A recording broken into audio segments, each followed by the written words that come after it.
तो आज हम डिस्कस करने वाले हैं हमारे पैराग्राफ एलिमेंट्स के बारे में और हेडिंग एलिमेंट्स के बारे में। तो सबसे पहले हम स्टार्ट करते हैं हम पैराग्राफ एलिमेंट से कि पैराग्राफ एलिमेंट्स क्या होते हैं। जो पैराग्राफ एलिमेंट्स हमारा जो पी टैग्स होते हैं हमारे पास पैराग्राफ टैग्स, तो उसके अंदर वो हमारे को हेल्प करता है रिप्रेजेंट करने में एक पैराग्राफ। और ज़रूरी नहीं है कि पैराग्राफ के अंदर सारा का सारा हमारा टेक्स्ट आए, नॉर्मल टेक्स्ट आए, उसके अंदर हमारा बोल्ड टेक्स्ट भी हो सकता है, उसके अंदर हमारे पास इमेज भी हो सकती है, उसके अंदर हमारा कोई लिंक भी हो सकता है। अगर कोई बड़ा हमारे को कोई भी एक पैराग्राफ टाइप दिखाना है तो उसमें मल्टीपल थिंग्स हो सकती हैं। तो सबसे पहले और जो इसके लिए हमारे पास टैग्स यूज़ करेंगे वो हमारे पास ये रहेगा, हमारे पास ये हो गए हमारे एचटीएमएल एलिमेंट्स को रिप्रेजेंट करने के लिए। अब हम चलते हैं हमारे विजुअल स्टूडियो में, हम एक लिख के देखते हैं। तो यहाँ पे मैंने एक पैराग्राफ हेडिंग एलिमेंट्स के नाम से एक एचटीएमएल फाइल बनाई है। तो सबसे पहले हम जो स्टार्ट करेंगे लिखना, जो हमने लास्ट वीडियो में देखा था कि हम बॉयलर प्लेट को हम लिखेंगे हर बार, तो वो हमारा रहेगा एस्केलेशन एंटर किया और ये हमारा जो बॉयलर प्लेट है वो हमारा शो हो गया। और यहाँ पे हम अपना टाइटल लिख देंगे पैराग्राफ एंड हेडिंग एलिमेंट्स, ठीक है। अब बॉडी के अंदर हमारे को सबसे पहले क्या करना है, पैराग्राफ लिखना, this is my first paragraph.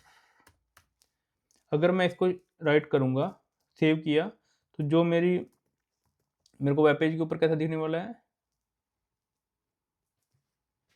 ये रहा। तो जो पैराग्राफ जो हमने टाइटल लिखा था, जैसा लास्ट वीडियो में हमने डिस्कस किया था, वो हमारा ऊपर आएगा और जो हमने पैराग्राफ के अंदर जो भी डेटा लिखा वो हमारे पास पैराग्राफ के अंदर आने वाला है। अब अगर हम एक और लाइन लिख देते हैं, this is my second line, second line of paragraph, ये मैंने लिखा और मैंने सेव किया। अगर मान लो मैं इसके अंदर स्पेसिंग ऐड करना चाह रहा हूँ, मतलब मैंने एंटर किया और मैं जब इसको सेव करूँगा और जब मैं एक्चुअल वेब पेज पे जाऊँगा तो ये मेरे पास स्पेसिंग नहीं काउंट करेगा। ये हमारे को जितना भी हम सिंगल पैराग्राफ टैग्स के अंदर जो भी हम टेक्स्ट लिखेंगे, जो भी हम डेटा शो करेंगे, वो सारा का सारा हमारा सिंगल लाइन में कंटिन्यू रहेगा। अगर बीच में हम स्पेस देते हैं या लाइन एंटर कर देते हैं तो जो हमारा ब्राउज़र है वो सिर्फ़ टेक्स्ट को देखेगा, उसके अंदर का स्पेसिंग और ये सब चीज़ें वो नहीं काउंट करेगा। तो इसलिए जो भी पैराग्राफ के अंदर लिखेंगे वो हमारा लाइन टू लाइन चलेगा। और अगर जैसे अभी हमने ये लिखा था हमारा पैराग्राफ हमने,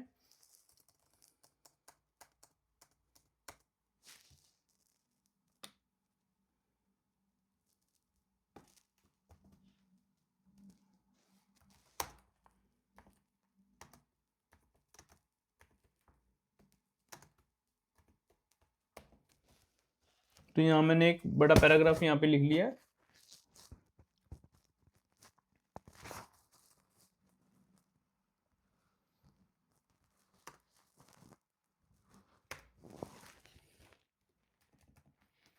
ठीक है, अब मैंने एक बड़ा यहाँ पे पैराग्राफ लिखा है। अगर इसमें को मैं सेव करता हूँ और यहाँ पे अगर मैं वेब ब्राउज़र पे चेक करता हूँ तो हमारे पास ये एक लाया। अगर हमारे मेरे को सपोज़ यहाँ पे एक और पैराग्राफ है, अगर हमारे को कुछ डेटा है वो जो नेक्स्ट लाइन में शो करना है, अगर इसी लाइन के अंदर नहीं शो करके, तो उसके लिए क्या है कि हमारे को एक नया पैराग्राफ लिखना पड़ेगा, हमारे को एक नया पैराग्राफ के अंदर मेंशन करना पड़ेगा, तभी हमारा यहाँ पे ये दूसरी लाइन के अंदर हमारा जो टेक्स्ट है, जो डेटा है वो शो होगा।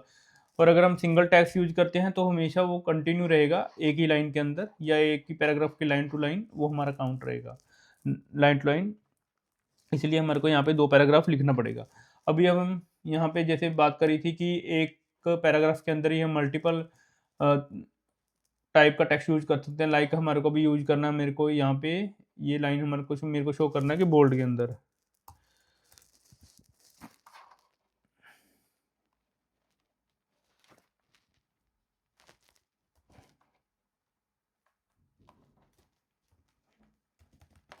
तो मैंने यहाँ पे जो ये वाला टेक्स्ट था वो बोल्ड टेक्स्ट के अंदर डाल दिया। अब मैं जो इसको रिफ्रेश करूँगा, सेव किया और जब मैं यहाँ पे रिफ्रेश करके चेक करूँगा तो जो मैंने डेटा यहाँ पे लिखा है तो वो सारा का सारा हमारा क्या है कि वो बोल्ड के अंदर होगा और जो बाकी नॉर्मल टेक्स्ट था जो उस टेक्स्ट के अंदर नहीं था तो सारा का सारा हमारे को ये नॉर्मल टेक्स्ट हमारे को दिख रहा है यहाँ पे।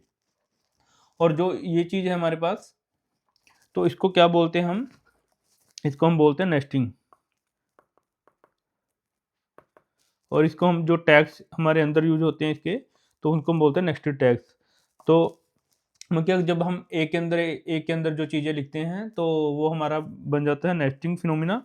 और जो टैग्स होते हैं उसको हम एज ए नेस्टेड टैग की तरह ट्रीट करते हैं, या नेस्टेड टैग की तरह हम उसको बोलते हैं, नेस्टेड टैग बोलते हैं उसको।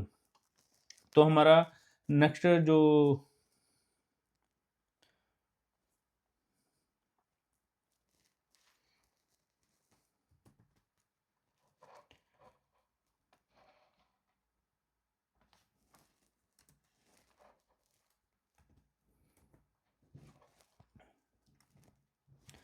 जो हमारा नेक्स्ट एलिमेंट्स होने वाले हैं वो हमारे हैं हेडिंग एलिमेंट्स। एलिमेंट्स क्या होते हैं, ये हमारे रहते हैं H1 टू H6, जो रिप्रेजेंट करते हैं 6 लेवल्स ऑफ सेक्शन हेडिंग्स। जो भी हम वेब पेज हम जब बनाते हैं या वेब पेज हम दिखते हैं कोई भी, तो उसके अंदर कुछ हेडिंग्स होती है जो कि बोल्ड लेटर्स में या फिर बड़े कुछ उनके फिक्स फॉन्ट साइज होता है, तो उसके अंदर हमारे को शो होता है। तो ये हमारे 6 टाइप के होते हैं, H1, H2, H3, H4, H5, H6।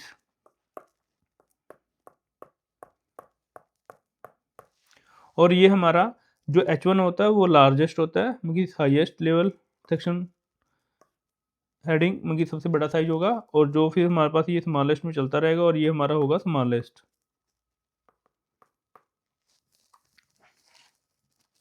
अब हम इनको अपने कोड के अंदर वन बाय वन डिस्कस करते हैं और चेक करते हैं कि हमारे को कैसा दिखता है। तो यहाँ पे मैं गया अपनी फाइल के अंदर, यहाँ पे मैंने एक H1 टैग क्रिएट किया, इसके अंदर लिख दिया फर्स्ट हेडिंग। अब मैं इसको सेव करता हूँ और मैं इसको चेक करता हूँ अगर वेब पेज के ऊपर, तो यहाँ पे मेरा ये फर्स्ट हेडिंग मेरे को यहाँ पे ऐसा दिख रहा है। अगर हम मैं यहाँ पे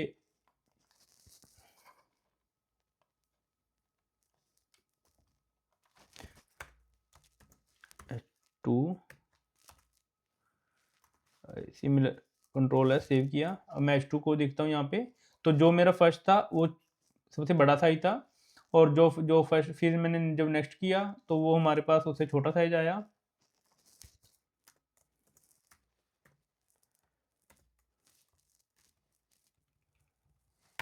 इसी तरह मैं वन बाय वन सारे आपको लिख के दिखा देता हूँ कि इनमें क्या डिफरेंसेज हैं।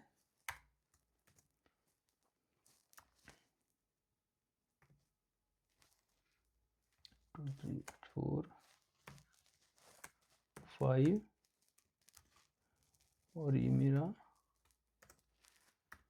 6। मैंने इनको सेव किया, तो जो हमारा वेब ब्राउजर में मैं चेक करूँगा, तो ये देखो अभी आप देख रहे हैं कि यहाँ पे मेरा फर्स्ट हेडिंग आया, फिर उससे थोड़ा छोटा साइज हुआ, उससे फिर छोटा साइज हुआ, उससे फिर छोटा साइज हुआ। तो ये हमारे पास 6 डिफरेंट लेवल ऑफ जो हेडिंग्स है, तो वो डेटा मेरे को यहाँ पे शो हो रहा है। और इनका जो भी साइज इनका है वो डिफ़ॉल्ट साइज होता है। अगर मान लो मैं एक और वेब पेज खोल के दिखाता हूँ आपको, विकिपीडिया मैंने ओपन किया। अब यहाँ पे देखो आप, यहाँ पे क्या है कि जो ये मेरा धुरंधर द रिवेंज जो ऊपर मेरे पास नाम आ रहा है लिखा मूवी का, ये हमारा हो गया H1 टैग्स, जो कि सबसे बड़ा।